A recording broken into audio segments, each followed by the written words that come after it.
In the Alcazar of Madrid, on the night of November 6, 1661, incense burned in thick curls that clung to the stone walls. Iron bells tolled a low warning outside as midwives moved with hushed urgency, their hands glistening with oil and blood. Behind heavy tapestries embroidered with saints, Queen Mariana of Austria gripped the carved bedposts, her body trembling with pain, her prayers dissolving into gasps. Courtiers waited beyond the chamber doors, listening for a cry that would decide an empire's future. When the infant emerged, the court saw not just a child but 2 centuries of choices engraved in his flesh. The lips could not close, the jaw jutted forward, swollen and unmistakable. His head lolled as if its weight were too much for his neck.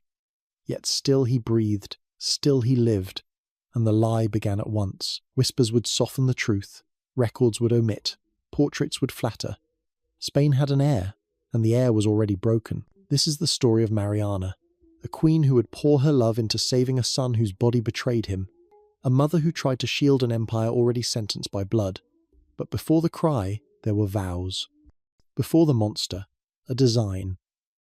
How had power itself turned marriage into a trap? Spain in the 16th century moved like a machine of gold and iron, glittering and unyielding. When Charles I united the crowns of Castile and Aragon with the sprawling dominions of the Habsburg line, he inherited not just kingdoms but oceans. Silver fleets rose from the Americas like tides, unloading mountains of bullion into Seville. Philip II, his son, built El Escorial, a palace monastery that resembled a fortress of eternity. Orthodoxy became not just policy but armour, binding the empire to a vision of divine mission. In painted halls and candlelit chapels, Spain stood as the hammer of faith and the richest throne in Christendom. But empires are not only guarded by walls and ships, they are guarded by bloodlines, and the Habsburgs believed their blood sacred. To keep crowns from scattering across Europe, the dynasty performed a relentless arithmetic of kinship. Uncles married nieces, cousins married cousins, and generations of alliances folded in on themselves like an intricate knot. Each wedding was a treaty, each cradle a fortress. Spain's borders held not only by fortresses on the frontier but by beds inside palaces. The design promised strength. In truth, it narrowed the future with every ceremony. The court made ritual into armour. At every procession, the weight of brocade and the rhythm of litany reminded subjects that their rulers stood apart, untouchable. Masses were sung in whispers of Latin, banners unfurled, relics paraded as if God himself endorsed the dynasty. Yet beneath the solemn chants, the strain was already audible. Infants failed to thrive, jaws lengthened from generation to generation, and physicians filled their ledgers with evasions. Ceremony gave the illusion of permanence, while biology quietly undermined the throne. Into this gilded loop was born Mariana of Austria. She was raised within the orbit of the Habsburg circle, taught to move like a figure in a pageant. Her destiny decided long before she reached womanhood. A daughter of Ferdinand III of Austria, she was marked from birth as both ornament and solution, bred for the dual role of queen and cousin. To her, duty was no choice. It was catechism, drilled with every prayer, reinforced in every hall where family portraits stared down like judges. The dynasty's creed was simple.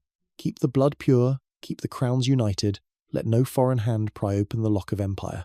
From Vienna to Madrid, Europe watched the Habsburgs tighten their loop.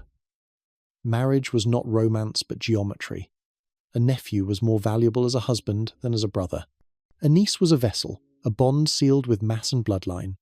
Mariana's betrothal was spoken of as prudent, inevitable, safe.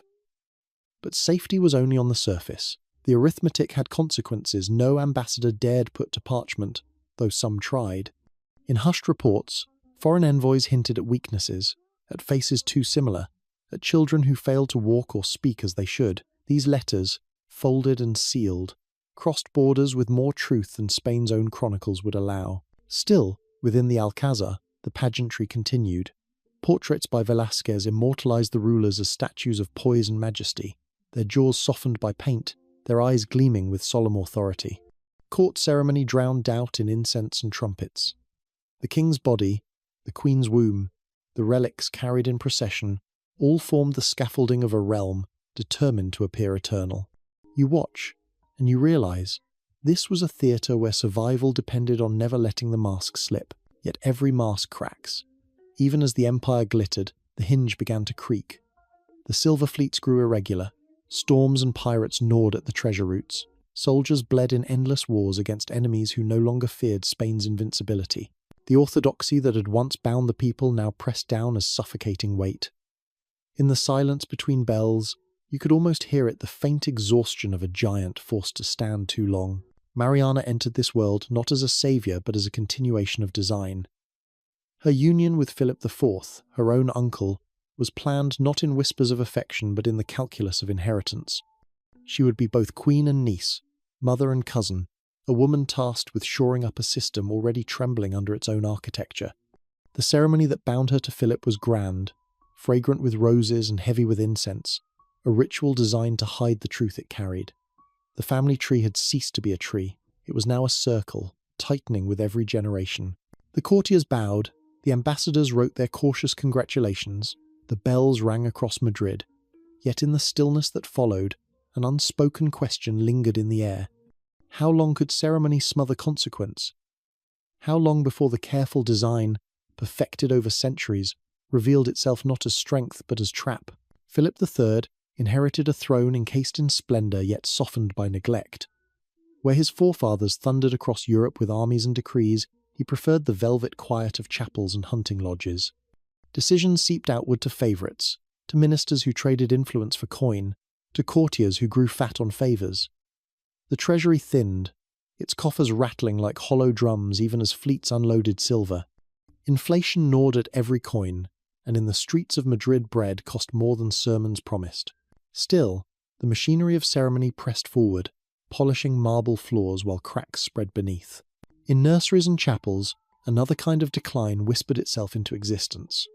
Infants were born and swiftly buried, white shrouds carried out before their names were remembered. Those who survived bore the unmistakable stamp of inheritance. Lips that could not meet, jaws that thrust forward, bodies fragile as glass. Physicians knew what they saw but dared not write it plain. Their treatises bent around truth, hiding deformity behind words like delicate, slow, blessed with trial. To name the sickness was to betray the dynasty itself. The Inquisition made silence law. Language was policed as fiercely as faith. If a child could not walk, it was the devil's testing, never a mother's blood. If a prince failed to speak, it was a sign of divine mystery, not the narrowing of a family tree. Records were edited before ink dried, chronicles cleaned like altars before mass. Spain could not admit weakness, not in its faith, not in its rulers, not in the bodies that bore crowns. But Europe saw more than Spain wished to reveal. Ambassadors, sharp-eyed and discreet, became the true historians of the dynasty. Their letters, folded in cipher and carried across borders, reported what portraits concealed. You read their words, hear their cautious phrasing. The young prince, one might write, does not yet walk, though he has seen many springs. Another observes, his jaw grows most pronounced, and his speech is seldom understood. The lines between their lines speak louder than the ink.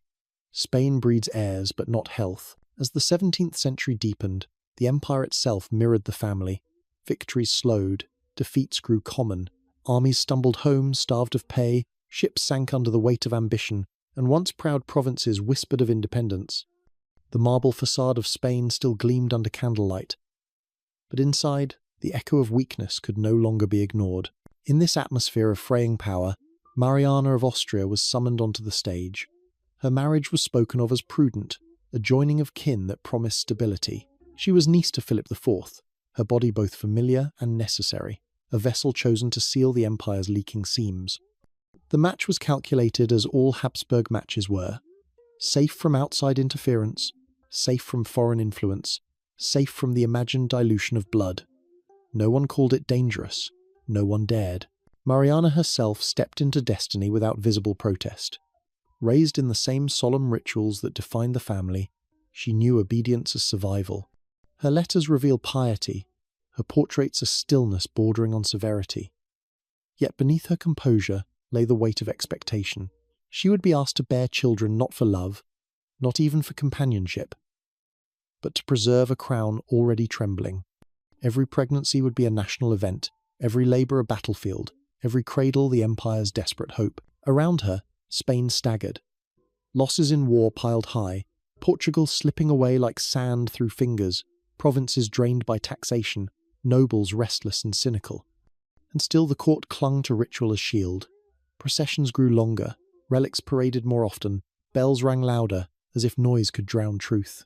In this theatre, weakness had no stage. A coughing heir was described as contemplative. A limping prince was portrayed in armour, his stiffness mistaken for solemnity. Mariana entered this performance at its most perilous act, tasked with delivering salvation through a womb already shadowed by history. Candles burned day and night in the palace, relics kissed by desperate lips. The dynasty, once Europe's terror, now prayed for continuity rather than conquest. And in the silence between those prayers, a question pulsed like a hidden wound. What happens when the very blood that built an empire becomes the poison that unravels it? The court was not yet ready to answer. The wedding was planned, the vows rehearsed, the tapestries hung. Soon, the scent of roses would mingle with incense, and the sound of trumpets would cover unease. Spain would watch two figures unite, unaware that their embrace was less a promise of life than a tightening of fate. Philip IV sat for Velázquez, as if eternity itself demanded his stillness. On canvas he appeared every inch the sovereign, robes cascading like waves of gold, his bearing solemn, his features softened by the painter's mercy. Yet the brush concealed what the ledgers screamed. Portugal had slipped from his grasp, Catalonia burned with rebellion, and the empire bled soldiers in wars that promised glory but delivered only loss. Behind the shimmering facade, Spain was already a body staggering under its own crown. Into this weary court came Mariana of Austria, both niece and bride. Their marriage was solemnized with incense thick enough to smother doubt. Trumpets blared, courtiers bowed, ambassadors recorded the union as prudent, inevitable, holy. In truth, it was a knot tightening around the family tree, a doubling back of bloodlines that left no room for escape. The ceremony promised stability, but stability was only theatre. What the court celebrated as continuity was in fact a gamble against nature itself. Pregnancies became the drumbeat of Mariana's queenship. Each bell that rang for her confinement tolled like a call to arms. At first, hope rang louder than fear. The queen carried herself with piety, surrounding her chamber with relics, prayers, and ritual. But time after time the shutters closed, and grief replaced celebration. Infants were carried out in silence, their short lives erased from the chronicles. Courtiers spoke in euphemism, physicians in riddles, while Mariana's body bore the cost of a dynasty's design. The empire turned pregnancies into public liturgies, streets filled with banners when word spread of an heir on the way. Te Deums thundered in chapels, relics were carried through processions, candles lit until the night glowed like midday. But inside the queen's chambers, hope twisted into superstition. Midwives whispered prayers over the cradle before it was occupied. Physicians crossed themselves at the faintest cry.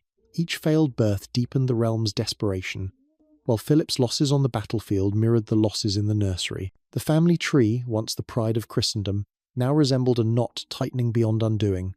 Each cousin wed to cousin, each niece to uncle, the branches circled back until they no longer stretched outward. Spain mistook stillness for strength, mistook ritual for endurance. And while the court refused to see it, the inheritance of centuries pressed itself into the bodies of children too frail to bear it. By the late 1650s, Philip IV had buried multiple heirs. The court draped itself in mourning so often that black silk seemed a second skin. Yet he clung to Mariana, the last hope for continuation. The empire's fate narrowed to her womb, her prayers, her blood. Every mass she attended, every relic she touched, was watched with the intensity of a nation holding its breath. Then came the final pregnancy. The air in Madrid grew heavy with foreboding. Physicians, normally eager to flatter, spoke in guarded tones. Midwives crossed themselves before entering the queen's chamber. Courtiers whispered of omens, eclipses, storms, a comet streaking the sky. Philip himself aged before their eyes, his once majestic presence slumped by defeat and exhaustion. The palace grew hushed, as if even its stones anticipated disaster. On November 6, 1661, the silence broke. The queen laboured behind tapestries woven with saints, incense clouding the room, bells tolling outside as though the city already sensed the weight of the moment. When the infant emerged, Cries filled the chamber, but they were not cries of triumph. Courtiers saw at once what Mariana refused to admit. The child's jaw thrust forward, his body fragile, his head heavy upon his neck. Yet he lived. Against expectation, he lived. The bells of Madrid rang as if victory had returned, as if God had granted Spain a future. But beneath the sound lay a deeper truth. The birth was not salvation, but sentence. For in this child, Charles, the impossible prince centuries of choices had written their verdict. His body was a warning, his survival a paradox. Spain celebrated what it could not face, for to name him broken was to name the empire broken too. The court cheered, the chronicles recorded joy, portraits softened the jaw, whispers were silenced by decree. Yet behind closed doors, mothers wept, physicians murmured, and courtiers asked one another the question none dared say aloud. What happens when an heir cannot be shown, yet must be king? The bells of Madrid declared triumph on the day Charles was born, yet inside the palace the air carried unease. His very survival was treated as miracle, but one that arrived with warnings written in flesh. Feeding him became a ritual of crisis. His lips could not close, his jaw jutted forward, and every swallow seemed a battle. Milk spilled down his chin as nurses tilted him, prayed over him, coaxed life into a body reluctant to cooperate. Each small success an ounce swallowed, a night endured was celebrated as if Spain itself had been fed. Speech proved no easier. Words came late, distorted by the weight of his mouth, their meaning guessed rather than heard. Tutors bent themselves to their task, crafting lessons around absence. They marked milestones, not when they arrived, but when they could be convincingly imitated. A guided hand could scrawl a signature. A carefully staged audience could suggest comprehension. His childhood became a theatre where normalcy was rehearsed until it seemed almost real. Mariana directed the performance. To her, devotion was indistinguishable from policy. She shielded Charles from mockery, from blunt diagnosis, from any suggestion that his body was not kingly. Courtiers were instructed to smile at his efforts, to cheer his halting steps, to admire the strength of his will. Every falter was rewritten as piety, every delay cloaked in divine mystery. To protect her son was to protect the dynasty, and so love became armour, unyielding and absolute. But foreigners were not fooled. Ambassadors wrote what Spanish scribes could not. Their letters, sealed with wax and carried across Europe, spoke of a boy weak in limb, uncertain in speech, dependent on others for the simplest tasks. Rumours sprouted like weeds, that he could not chew, that he drooled incessantly, that he choked on his own tongue. Some exaggerated, some understated, but all agreed on the essential point: Spain's heir was a child whom time did not strengthen. You read those whispers, hear the scratch of quills in candlelight, the urgency of men recording what must not be spoken in Madrid itself. And yet, within the Alcazar, the machinery of illusion grew only more elaborate. Portraits softened his features, dressing him in armour too heavy for his limbs, a plumed hat shadowing the jut of his jaw. Courtiers staged his appearances, orchestrating moments when he could be carried or guided without notice. Public ceremonies were shortened, his role reduced to gestures, a nod, a blessing, a hand raised in slow benediction. The kingdom learned to pretend, because to stop pretending was to accept catastrophe. Charles grew, if growth can be called survival, stretched over years. His body remained fragile, his health precarious, his will obscured by dependence. Yet the crown waited. It loomed above him like an inheritance too heavy to lift, a destiny written by blood alone. Mariana, steadfast, became both shield and regent in waiting, crafting a court that functioned as extension of her son's frail presence. Ministers took their orders filtered through her, decrees bore his seal guided by her hand. Still, Spain's enemies listened. France, England, the Dutch, all smelled weakness.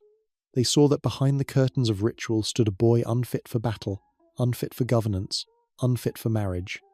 They began to plan, to calculate, to wonder who would rule when Charles's crown slipped. The empire, once feared for its might, now invited intrigue by its vulnerability. And so, the paradox sharpened.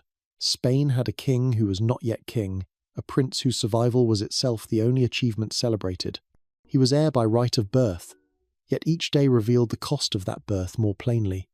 The empire could not look away, yet dared not face him fully. His mother guarded him fiercely, but every veil she drew around him deepened the question. What happens when the crown belongs to a child who cannot rule? The answer would not wait. Philip IV was aging, his strength spent, his body heavy with defeat. The day would come when the impossible prince would wear the crown, and when that day arrived, Spain would discover that theatre could not govern a kingdom forever. When Philip IV died in 1665, the crown slid onto the head of a boy who could not bear its weight. Charles was 4 years old, small for his age, frail in constitution, incapable of ruling even in symbol. The kingdom did not have a king, it had a theatre of monarchy. And at its centre stood Mariana of Austria, now regent, now mother, transformed into sovereign. The coronation unfolded as choreography, a liturgy of denial. Incense drifted across the cathedral, trumpets proclaimed the endurance of Spain, courtiers swore loyalty to a child too weak to comprehend the gravity of the moment. The crown touched his head, then was lifted again before it could topple forward. To the people gathered in the plaza, the spectacle meant continuity. In truth, it was a veil Spain ruled by absence, its monarch more symbol than substance. Councils became architects of reality. Decrees were drafted with care, bearing the king's seal though the hand behind it was guided or replaced. Ministers debated not what Charles desired but what Mariana could justify in his name. Ritual doubled as politics. Every procession, every mass, every relic kissed and paraded became a message. Spain still lived, Spain still ruled, Spain still had God's favour. The veil had to remain seamless, for to reveal the truth was to invite dismemberment. Yet Europe smelled weakness like wolves in winter. France under Louis XIV probed Spain's borders, pressing claims with arrogant precision. England and the Dutch watched the seas, seizing opportunities where Spanish fleets faltered. Even within the empire, murmurs thickened. Naples and Milan whispered of independence. Portugal remained defiantly gone. Catalonia remembered its rebellions. The empire was not collapsing in thunder, but in steady, measured rot. Inside the palace, factions sharpened their knives. Nobles aligned not around the boy king, but around what his future might allow. Some courtiers whispered that marriage might save him, that a queen's womb could restore what centuries of narrowing blood had taken away. Others doubted he would survive long enough to marry at all. Ministers weighed alliances as vultures weigh carrion, circling patiently, waiting for the inevitable end. For Mariana, regency was a balancing act between devotion and necessity. She believed fiercely in her son's divine right, yet each decision demanded she govern as if he did not exist. She leaned on confessionals and rosaries, bolstering policy with prayer, cloaking uncertainty in piety. Publicly, she was the mother, tender and protective. Privately, she was the state, calculating, bargaining, maneuvering across a chessboard where every move was scrutinized by hostile eyes. Each day she faced the same impossible question. To protect Charles meant hiding his weakness, but to hide his weakness meant bleeding Spain dry to sustain the illusion. The longer she concealed him, the more foreign powers schemed, and the more her own subjects doubted. To admit the truth, though, was to shatter the dynasty.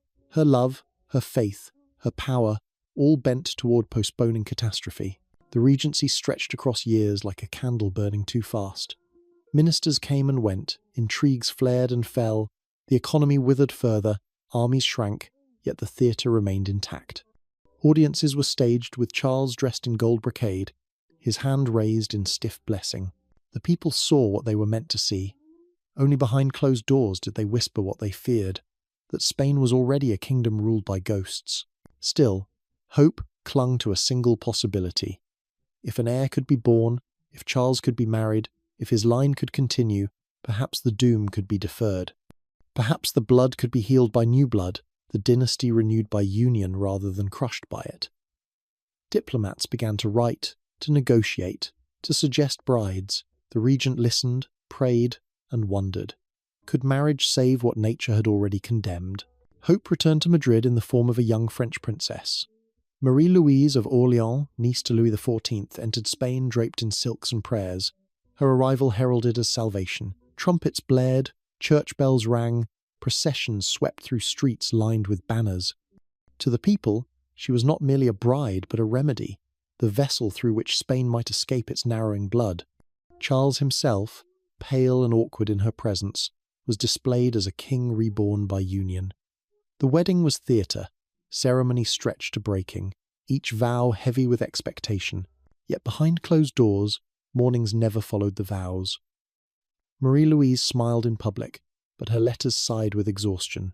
Charles, tender in his devotion yet bound by weakness, could not fulfill what was demanded of him. Nights ended in prayer, in remedies devised by physicians who whispered to the Queen about stimulants, potions, even magical interventions.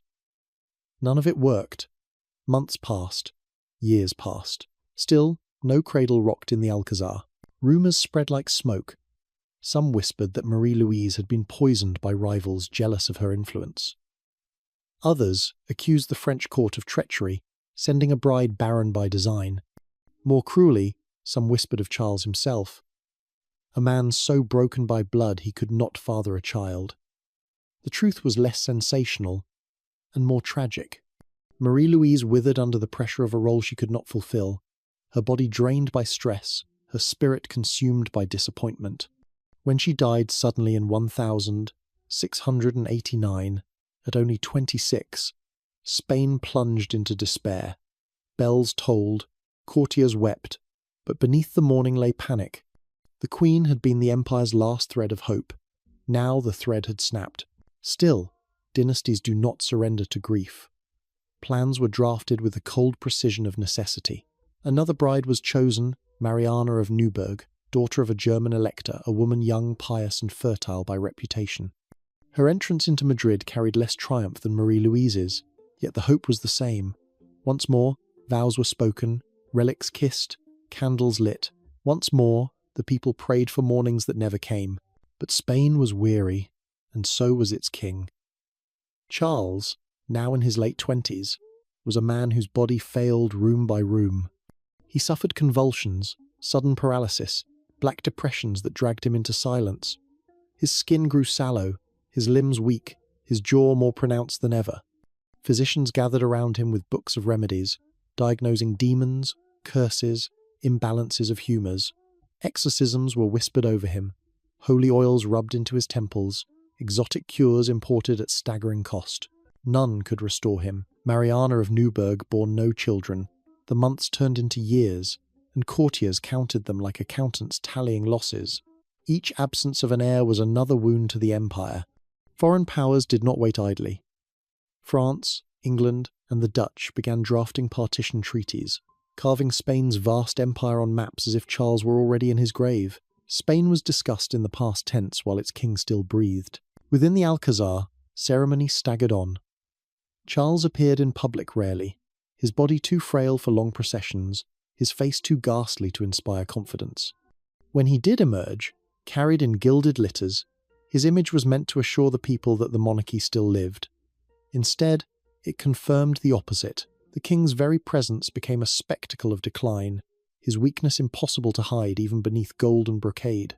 Mariana of Austria, his mother, still fought to shield him. She prayed, schemed, and manoeuvred, desperate to keep the crown intact until God or fortune intervened. But even she could feel the sands running out. Factions whispered of succession, of foreign claimants, of wars already half begun. Each whispered plan carried the same brutal conclusion. The Habsburg line was finished, and yet Charles lived on, defying expectation, his frail body dragging itself year after year. A kingdom without mornings endured its long twilight, waiting for the inevitable end, fearing the storm that would follow. For when the body of the king finally failed, Spain itself would be carved apart, its fate no longer its own. Chapter 8. The Unmaking and the Lesson Death, War, and What the Blood Proved. By the last years of the 17th century, Charles II had become less a ruler than a relic, a man whose body recorded every failure of his line. His face was pale and swollen, his eyes dull with exhaustion, his jaw grotesquely thrust forward so that words stumbled from his mouth like broken fragments. Seizures shook him without warning.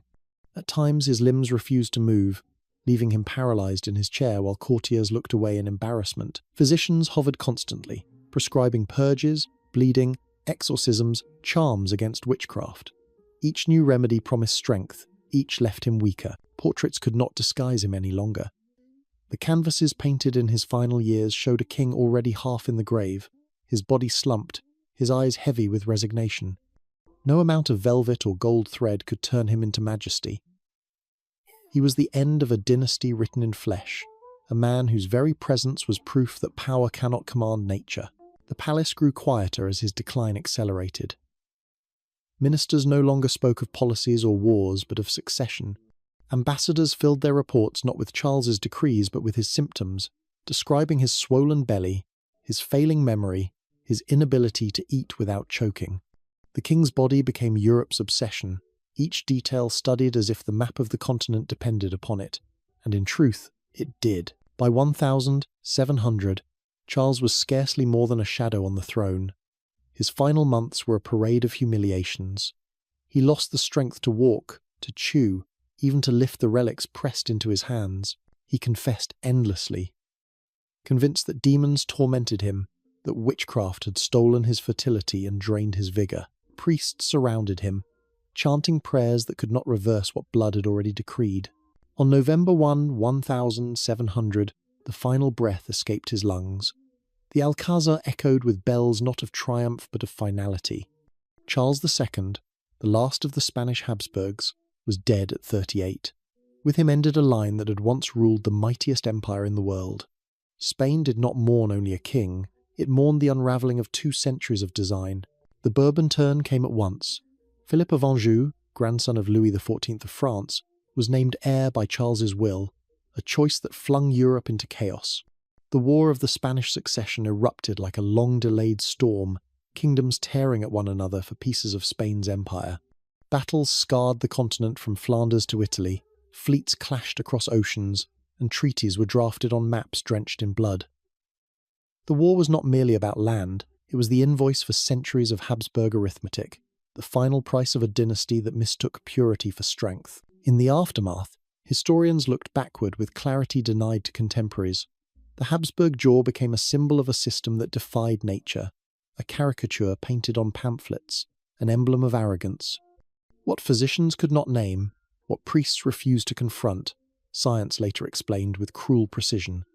Generations of inbreeding had concentrated weaknesses, until one body carried the weight of them all. Charles II was not monster by choice or fault. He was consequence made flesh, yet his story is not only of failure, it is also of love, of a mother who fought to shield her son from the scorn of the world, of a court that built an entire theatre to protect him, of a people who prayed even when prayers went unanswered. But love and ritual could not undo the design of power. They could not silence the truth that bloodlines are not chains of iron but fragile strands, and when pulled too tightly they snap. The Alcazar eventually burned, its stones blackened and crumbled, but the lesson survived its ruin. Power can command armies, bend laws, silence voices. It can parade relics and raise cathedrals. It can turn mothers into queens and queens into guardians of illusions. But it cannot rewrite the laws of flesh. For a time, ritual and secrecy can conceal weakness. Yet nature waits, patient, implacable, ready to collect its due. Charles II's life remains that sermon, whispered through centuries. You may ignore nature for a while, never forever.